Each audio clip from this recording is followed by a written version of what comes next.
So hello बच्चों, this is Alok your science teacher. और class 9th की जो साइंस की क्लास चल रही है आपकी, जिसमें हम मोशन चैप्टर कर रहे हैं, उसके लिए एक बहुत ही इम्पॉर्टेंट टॉपिक जो मैंने आपको क्लास में भी डिस्कस किया था वो मैं लेके आया हूँ आपके पास, जिसमें हम पढ़ेंगे यूनिट्स, फॉर्मूलाज और कन्वर्जन, जो बहुत ही इम्पॉर्टेंट है अगर आप न्यूमेरिकल्स को सही तरीके से परफॉर्म करना चाहते हैं। और इसी के लिए मैं आपके लिए स्पेशल छोटा सा सेशन लेके आया हूँ। इसमें फटाफट बेटा जल्दी जल्दी हम डिस्कशन कर लेंगे। किस चीज़ का? यूनिट्स का डिस्कशन कर लेंगे, फार्मूलाज आपके कौन कौन से हैं वो डिस्कस कर लेंगे, और हम डिस्कस कर लेंगे आपका क्या थर्ड और लास्ट आपका है यूनिट फार्मूला और ये कन्वर्जन्स जो हैं आपके, जो किलोमीटर से मीटर्स में या आवर से आप सेकंड में या मिनट में जाते हैं वो। और अगर लास्ट में थोड़ा सा टाइम अगर और मिलता है हमें तो हम ग्राफ को फटाफट एक बार क्विक रिवीजन कर लेंगे ग्राफ की। चलिए स्टार्ट करते हैं, ठीक है। तो सबसे पहले हम देख लेते हैं यूनिट्स। तो बेटा जैसे कि आपको पता है कि आपकी कोई भी डिस्टेंस, अगर आपके पास डिस्टेंस हो तो डिस्टेंस की क्या क्या यूनिट्स होती है। डिस्टेंस को हम किन किन यूनिट्स में देखते हैं। डिस्टेंस आपको सेंटीमीटर में आ सकता है, डिस्टेंस आपको मीटर्स में आ सकता है, डिस्टेंस आपको किलोमीटर्स में आ सकता है। आपको पता है ये चीज़, राइट? ये बहुत बेसिक सी चीज़ है। पर मान लीजिए डिस्टेंस के अलावा आपके पास टाइम हो, तो टाइम बेटा क्या होगा, आपको सेकेंड्स में आ सकता है, टाइम आपको मिनट में आ सकता है, और टाइम आपको आवर्स में आ सकता है। टाइम आपको आवर्स में भी आ सकता है, ठीक है। इसके अलावा अब आ जाते हैं स्पीड पे, जिसका फॉर्मूला होता है डिस्टेंस अपॉन टाइम। तो देखिए बेटा, अब इस तरीके से मत लेके जाइएगा कि सेंटीमीटर के नीचे सेकंड है तो सेंटीमीटर पर सेकंड रहेगा, या मीटर के नीचे मिनट है तो मीटर पर मिनट रहेगा। इस तरीके से मत सोचना बेटा। यहाँ देखो, जो स्पीड की यूनिट है ना बेटा, स्पीड की यूनिट है, इसे मैं अलग कलर से इसलिए लिख देता हूँ ताकि आप कंफ्यूज ना करें इस चीज़ में। देखो, स्पीड की जो यूनिट है वो या तो आप लेंगे मीटर पर सेकंड, या आप लेंगे किलोमीटर पर आवर। इसके अलावा वेलोसिटी भी बेटा सेम ही रहेगा, वेलोसिटी की यूनिट भी सेम ही रहेगी। क्या रहेगी? मीटर पर सेकंड या किलोमीटर पर आवर। और एक लास्ट यूनिट जो है बेटा एक्सेलरेशन की, एक्सेलरेशन की बेटा वो देख लेते हैं। वो क्या होती है? वो होती है बेटा मीटर पर सेकंड स्क्वायर या फिर किलोमीटर पर सेकंड स्क्वायर। आई होप सारी चीजें ये क्लियर होंगी। तो बेटा ये आपकी यूनिट्स हैं, जो आपको ध्यान में रखनी है। ये वो यूनिट्स हैं जो आपको ध्यान में रखनी है। अगर आपको ये सारी यूनिट्स याद हैं, क्वेश्चन यूनिट पे भी आ जाता है। एक्सेलरेशन की यूनिट बताइए, वेलोसिटी की यूनिट बताइए, स्पीड की यूनिट बताइए। डिस्टेंस और टाइम की नहीं पूछते हैं क्योंकि वो हमें पहले से पता है बेटा। तो ये हमारी यूनिट्स हैं, इसको ध्यान से देख लीजिएगा। अगर मैं एक बार एक्सेलरेशन को ना ऊपर लिख देता हूँ, मुझे लगता है बच्चे कंफ्यूज ना हो जाए कहीं। एक बार एक्सेलरेशन को मैं ऊपर लिख देता हूँ, जल्दी से ऊपर लिख देता हूँ, ठीक है। एक्सेलरेशन को एक काम करते हैं, यहाँ लिख लेते हैं एक्सेलरेशन की यूनिट। और एक बार मैं इसको हिंदी में भी बता दूंगा। तो एक्सेलरेशन की दो यूनिट है। पहली यूनिट है हमारी एक्सेलरेशन की क्या? मीटर पर सेकंड स्क्वायर, और दूसरी है बेटा हमारी किलोमीटर पर आवर का स्क्वायर। अच्छा, एक बार फटाफट अगर ये आपको समझ आ गया है, तो मैं आपको शॉर्ट में एक बार बताना चाहूंगा। यहां देख लीजिए शॉर्ट में कि क्योंकि बेटा एक्सेलरेशन क्या होता है, एक्सेलरेशन का फॉर्मूला आपको पता है क्या होता है? Velocity, change in velocity by time. तो वेलोसिटी तो पहले से, वेलोसिटी की तो यूनिट पहले से क्या होती है? मीटर पर सेकंड या किलोमीटर पर आवर। यानी वेलोसिटी में तो पहले से मीटर पर सेकंड, एक सेकंड तो पहले से है ही।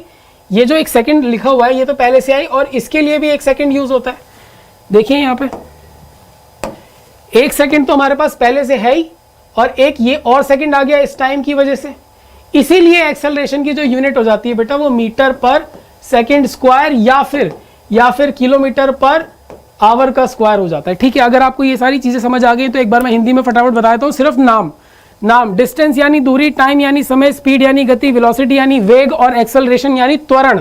एक्सेलरेशन तो यानी त्वरण। और बेटा यूनिट तो आपकी ऐसी की ऐसी रहेगी। सेंटीमीटर की हिंदी भी सेंटीमीटर, मीटर की हिंदी भी मीटर ही होती है, ठीक है। किलोमीटर की हिंदी भी किलोमीटर ही होती है। चलिए, ये हो गई हमारी यूनिट्स। अब हम देख लेते हैं आगे, नेक्स्ट देखते हैं। नेक्स्ट क्या करने हैं हमें? नेक्स्ट करने बेटा हमें फॉर्मूलाज। नेक्स्ट क्या करने हैं? नेक्स्ट हमें करने हैं फॉर्मूलाज। तो फटाफट फॉर्मूलाज देख लेते हैं। फॉर्मूलाज, जो आपके सूत्र होते हैं बेटा, जो आपके क्या होते हैं सूत्र। तो देख लेते हैं कौन कौन से हमारे पास फॉर्मूलाज हैं। तो फॉर्मूलाज देख लीजिए। सबसे पहले तो जो स्पीड का फॉर्मूला है बेटा, स्पीड का जो फॉर्मूला है आपका, ये दो होते हैं, distance upon time, distance upon time. Speed के फॉर्मूले दो नहीं होते, स्पीड से निकलने वाले तीन अपने आप में फॉर्मूले हैं। एक तो स्पीड का है, इसके अलावा दो और है। कौन कौन से हैं ये आपने देख लिया। एक तो स्पीड का ये है, इसी से निकलता है, इसी से दूसरा फॉर्मूला निकलता है। किसका फॉर्मूला निकलता है? टाइम का। अगर आपको टाइम का फॉर्मूला चाहिए, अगर आपको टाइम का फॉर्मूला चाहिए तो आप क्या करेंगे? अगर आपको टाइम का फॉर्मूला चाहिए तो सेकंड, यहां पे मैंने लिखा है टाइम, सेकंड फॉर्मूला, ये फर्स्ट फॉर्मूला, ये second formula. Time equals to क्या होगा? टाइम इक्वल्स टू होगा distance upon speed, distance upon speed. और बेटा यहीं से तीसरा फॉर्मूला भी निकलता है, यहीं से तीसरा फॉर्मूला भी निकलता है। तीसरा फॉर्मूला क्या होता है? ये तीसरा फॉर्मूला होता है बेटा, यहां देखिए, जल्दी से देखिए, ये होता है किसका फॉर्मूला? ये होता है डिस्टेंस का, सॉरी हाँ, ये होता है डिस्टेंस का फॉर्मूला। और डिस्टेंस होता है स्पीड इंटू टाइम, डिस्टेंस होता है स्पीड इंटू टाइम, डिस्टेंस होता है स्पीड इंटू टाइम। तो ये तीन फॉर्मूले बेटा इसी से निकले हुए हैं, इसी फॉर्मूले से निकले हुए हैं ये तीनों फॉर्मूले। अगर ये तीनों फॉर्मूले आपको याद हो गए हैं तो हम आगे चलते हैं, आगे देखते हैं बेटा। नेक्स्ट फॉर्मूला देखते हैं। नेक्स्ट कौन सा फॉर्मूला है हमारे पास? नेक्स्ट फॉर्मूला है हमारे पास स्पीड के बाद वेलोसिटी का। तो वेलोसिटी में, वेलोसिटी क्या है? Displacement upon time. फिर भी मैं लिख देता हूं आपके लिए, वेलोसिटी क्या है? वेलोसिटी है displacement upon time. Velocity equals to m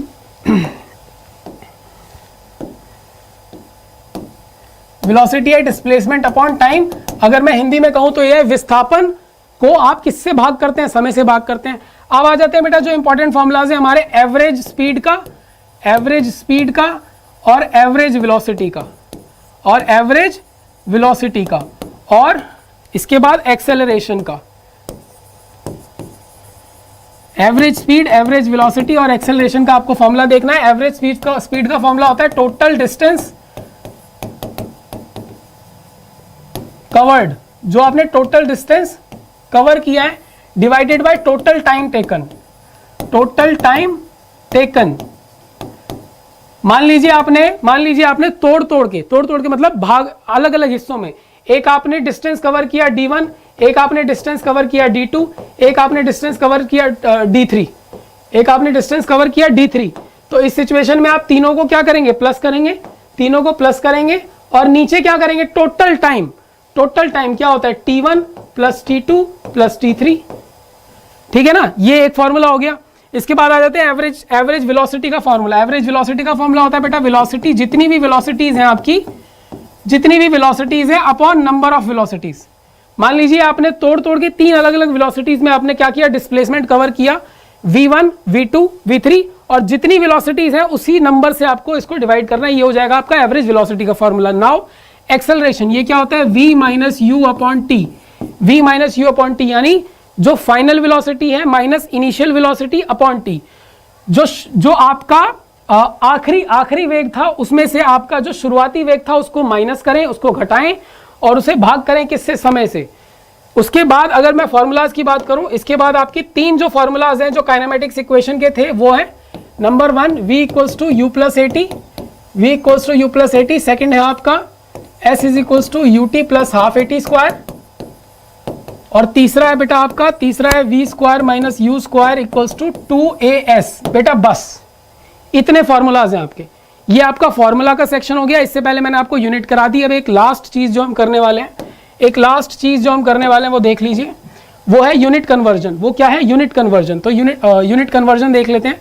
जैसे कि आपको सारी यूनिट्स के बारे में तो पता चल ही गया है बेटा। अब यूनिट कन्वर्जन में आपको जो मेनली देखना है वो क्या देखना है? आपको ये पता होना चाहिए बेटा आपका क्या, आपको 1 आवर के अंदर कितने मिनट होते हैं? 60 मिनट्स होते हैं। और कितने सेकंड्स होते हैं बेटा? अगर मिनट्स की बात करें तो 60, और सेकंड्स की बात करें तो 3600 सेकंड्स होते हैं। ठीक है। इसके बाद अगर मैं इसके बाद बात करूं कि 1 मिनट के अंदर सेकंड, 1 मिनट के अंदर कितने सेकंड होते हैं? तो 60 सेकंड्स होते हैं। अगर ये आपको पता है तो आपको मदद मिलेगी जब आपको इनमें कन्वर्जन करना होगा। अगर ये पता है आपको तो मदद मिलेगी, ये आपको याद होनी चाहिए। नेक्स्ट अगर मैं बात करूं तो 1 किलोमीटर में बेटा, 1 किलोमीटर में कितने मीटर होते हैं? 1000 मीटर होते हैं। 1 किलोमीटर में कितने मीटर होते हैं? 1000 मीटर होते हैं।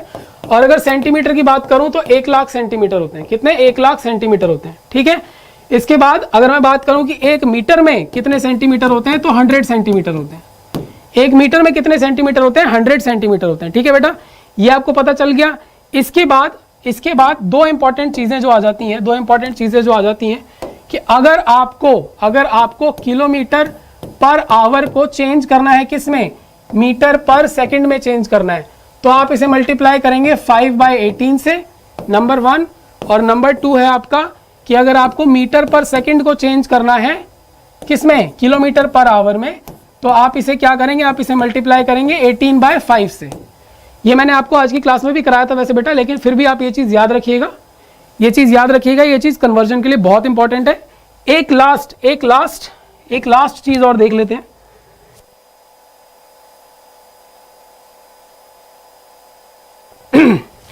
एक लास्ट चीज बेटा, एक जल्दी से एक लास्ट ना ग्राफ का सेशन देख लेते हैं। ग्राफ को देख लेते हैं एक बार। ग्राफ्स बहुत इंपॉर्टेंट है बेटा। आपको पता है पोजीशन टाइम ग्राफ, आपको पता है पोजीशन टाइम जिसे हम डिस्टेंस टाइम भी लिखते हैं।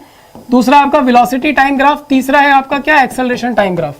तो बेटा आपको फटाफट, जो पहली सिचुएशन है, जब आपका ऑब्जेक्ट रेस्ट में होगा, जब आपका ऑब्जेक्ट रुका हुआ होगा, तब ये तीनों ग्राफ कैसे बनेंगे? देखिए डिस्टेंस टाइम ग्राफ जो है आपका, डिस्टेंस टाइम ग्राफ उस सिचुएशन में ऐसे आएगा, कांस्टेंट आएगा। दूसरा ये आपका फर्स्ट सिचुएशन हो गया। सेकंड सिचुएशन में आपका वेलोसिटी टाइम का, वेलोसिटी टाइम में क्या होगा? वेलोसिटी बिल्कुल भी नहीं है, जीरो है वेलोसिटी जीरो है। ये वेलोसिटी टाइम ग्राफ होगी, सिचुएशन होगी। थर्ड सिचुएशन होगी एक्सेलरेशन की। जब वेलोसिटी जीरो है तो एक्सेलरेशन क्या होगा? वो भी अपने आप में जीरो होगा। जब वेलोसिटी जीरो है तो एक्सेलरेशन क्या होगा बेटा? वो भी अपने आप में जीरो होगा, क्योंकि वेलोसिटी में चेंज नहीं हो रहा तो एक्सेलरेशन कहां से प्रोड्यूस होगा? वेलोसिटी में चेंज नहीं हो रहा तो एक्सेलरेशन कहां से प्रोड्यूस होगा? ठीक है बेटा, सेकंड देख लीजिए। सेकंड सिचुएशन की अगर मैं बात करूं, अगर यूनिफॉर्म मोशन है आपका, यूनिफॉर्म मोशन में आप ये चीज याद रखेंगे कि स्पीड कांस्टेंट होती है। यूनिफॉर्म मोशन में स्पीड कांस्टेंट होती है। अगर स्पीड कांस्टेंट है तो डिस्टेंस टाइम ग्राफ कैसा बनेगा? डिस्टेंस टाइम ग्राफ कैसा बनेगा? ऐसा बनेगा, क्योंकि स्पीड कांस्टेंट है। हर बार फिक्स टाइम में फिक्स्ड डिस्टेंस कवर हो रहे हैं, हर बार फिक्स टाइम में फिक्स डिस्टेंस कवर हो रहा है, डिस्टेंस। तो इसका मतलब स्पीड कांस्टेंट है। अगर स्पीड कांस्टेंट है तो वेलोसिटी टाइम ग्राफ कैसा बनेगा? वेलोसिटी टाइम ग्राफ कैसा बनेगा बेटा? स्पीड कांस्टेंट होने का मतलब है वेलोसिटी क्या है? एक ही वेलोसिटी। अगर 2 मीटर पर सेकंड की वेलोसिटी है तो 2 मीटर पर सेकंड की वेलोसिटी से ही वो चलता रहेगा, तभी तो हम कहेंगे ना वो यूनिफॉर्म मोशन है। और वो फिक्स टाइम में फिक्स डिस्टेंस ही कवर करेगा। ठीक है, और अगर वेलोसिटी में चेंज नहीं हो रहा तो क्या एक्सेलरेशन होगा? एक्सेलरेशन बिल्कुल जीरो होगा, क्योंकि वेलोसिटी का चेंज होगा तो एक्सेलरेशन होगा। तो ये आपका होगा सेकंड टाइप का ग्राफ। अब देख लेते हैं थर्ड टाइप का ग्राफ। थर्ड टाइप का ग्राफ देखते हैं बेटा। थर्ड टाइप का ग्राफ देखते हैं। थर्ड ग्राफ है आपका यूनिफॉर्म एक्सेलरेटेड मोशन। मैंने शॉर्ट में लिख दिया यूनिफॉर्म एक्सेलरेटेड मोशन। और जब यूनिफॉर्म एक्सेलरेटेड मोशन है तो आपको ये याद रखना पड़ेगा कि यूनिफॉर्म एक्सेलरेटेड मोशन में एक्सेलरेशन कांस्टेंट होगा। एक्सेलरेशन कांस्टेंट होगा। अगर एक्सेलरेशन कांस्टेंट है तो डिस्टेंस टाइम ग्राफ कैसा बनेगा बेटा? देखिए एक्सेलरेशन कांस्टेंटली एक्सेलरेशन हो रहा है, यानी कांस्टेंटली आपका जो व्हीकल है वो क्या कर रहा है? एक्सेलरेट कर रहा है, यानी हर बार वो क्या कर रहा है? कांस्टेंटली एक्सेलरेट कर रहा है किसी भी वैल्यू से। 2 मीटर पर सेकंड स्क्वायर से एक्सेलरेट कर रहा है, तो हर सेकंड वो 2 मीटर पर सेकंड स्क्वायर से एक्सेलरेट करेगा, तो उसकी स्पीड क्या होगी? बढ़ती चली जाएगी। इसलिए हर बार टाइम कम लगेगा और डिस्टेंस ज्यादा ट्रैवल होता जाएगा। इसलिए ग्राफ जो है डिस्टेंस टाइम का इस तरीके से बनेगा। लेकिन वेलोसिटी का कैसा बनेगा? ऐसा बनेगा बेटा। वेलोसिटी का ग्राफ ऐसा बनेगा, स्ट्रेट लाइन। क्यों बनेगा? क्योंकि हर सेकंड में वेलोसिटी में क्या आ रहा है? हर सेकंड में वेलोसिटी में कांस्टेंट चेंज आ रहा है। कांस्टेंट चेंज बोला मैंने। तो वेलोसिटी में अगर कांस्टेंट चेंज हो तो एक्सेलरेशन ग्राफ कैसा बनेगा? कांस्टेंट। एक्सेलरेशन टाइम ग्राफ का कैसा बनेगा? कांस्टेंट। और वेलोसिटी टाइम ग्राफ कैसा बनेगा? Straight line. ठीक है बेटा, एक लास्ट सिचुएशन है, इसे भी देख लेते हैं। एक लास्ट सिचुएशन, ये है रिटार्डेशन की सिचुएशन। किसकी सिचुएशन? रिटार्डेशन। अगर डी एक्सेलरेशन हो रहा है, फोर्थ सिचुएशन है ये, डी एक्सेलरेशन, जिसे आप रिटार्डेशन भी कहते हैं। यानी कि गाड़ी आपकी, जो भी आपका व्हीकल है वो रुक रहा है, स्पीड में था पर अब रुक रहा है, तो अगर स्पीड में था और रुक रहा है तो क्या वो डिस्टेंस ज्यादा ट्रैवल करेगा क्या? नहीं। अब उसका डिस्टेंस क्या होगा? नीचे, यानी कम होता चला जाएगा, यानी कि ग्राफ क्या है? नीचे की तरफ आएगा। ये ग्राफ क्या है? किस तरफ आएगा? नीचे की तरफ आएगा। ये ग्राफ कहाँ आएगा? नीचे की तरफ। देखिए ऐसे, और इसमें एरो जो है नीचे की तरफ। ये डिस्टेंस अब कम ट्रैवल करेगा, टाइम ज्यादा लगेगा लेकिन डिस्टेंस कम होता चला जाएगा। इसका ट्रैवल जो कर रहा है डिस्टेंस, यानी वो जो डिस्टेंस तय कर रहा है, जो दूरी तय कर रहा है, वो कम होती चली जाएगी। इसका जो बेटा वेलोसिटी टाइम ग्राफ बनेगा वो कैसा बनेगा? वो ऐसे बनेगा नीचे की तरफ, वो ऐसा बनेगा नीचे की तरफ, क्योंकि वेलोसिटी गिरती जा रही है, यानी उसका जो कांस्टेंट स्पीड है वो गिरता जा रहा है। कांस्टेंट स्पीड नहीं, यूनिफॉर्म स्पीड। यूनिफॉर्म स्पीड जो थी उसकी, वो अब क्या कर रही है? गिर रही है, नीचे जा रही है। और इसके बाद आपका एक्सेलरेशन टाइम ग्राफ जो है बेटा, ये भी कैसा बनेगा? ये भी नीचे की तरफ बनेगा, क्योंकि अब क्या हो रहा है? वो कॉन्स्टेंटली आपका जो व्हीकल है वो क्या कर रहा है? एक्सेलरेट, डी एक्सेलरेट कर रहा है, यानी उसकी स्पीड कम होती जा रही है, इसलिए ग्राफ नीचे की तरफ आएगा। ठीक है, ये था आपका ग्राफ का सेक्शन और ये था छोटा सा सेशन। ये सेशन बहुत इंपॉर्टेंट है। अगर आप 9th क्लास में अगर आप न्यूमेरिकल्स करना चाहते हैं, ग्राफ पे भी न्यूमेरिकल आते हैं, इसलिए मैंने आपको ग्राफ भी समझा दिया यहाँ पे, यूनिट कन्वर्जन समझा दिया आपको मैंने यहाँ पे, और बेटा मैंने आपको क्या समझा दिया? फॉर्मूला समझा दिया आपको। तो ये सेशन बहुत इंपॉर्टेंट है, इसे जरूर से जरूर देखिएगा। उसके बाद हम नेक्स्ट क्लास में करेंगे बहुत सारे क्वेश्चंस। चलिए आज के लिए थैंक यू।